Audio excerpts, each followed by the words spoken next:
وعندي شويه حاجات 100 100.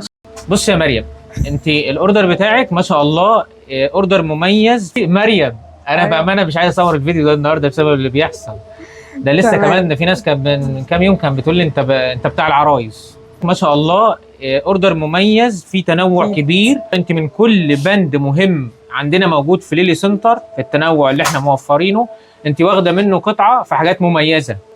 واخده الزبده، واخده الحمام المغربي، حاجات في الميك اب بقى، انت واخده تفاصيل كامله في الميك اب وكمان في الادوات غير الميك اب.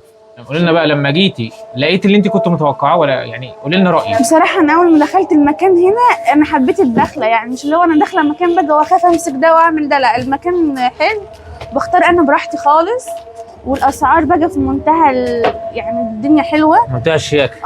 حقيقي حاجات حلوه. الاسعار في منتهى الشياكه اهو بالدليل. وحاجات نظيفه كلها، مش حاجات وبس، براندات، يعني كل اللي انا يعني بسال عليه موجود، ويطلع لي منها واحده واثنين وثلاثه، وكل الحاجات اللي انا عايزاها. لا دي حاجه مهمه ان احنا يعني احنا ما شاء الله احنا موفرين في كل بند اسعار مختلفه، زي ما حصل في الزبده، زي ما حصل في الباريس فلاش، يعني زي اي كل البنود يعني. وكمان بقول له ما فيش مثلا ريحه مختلفه في الزبده، بقى عايز حاجه مختلفه، قال لي في الريحه دي ودي ودي كده.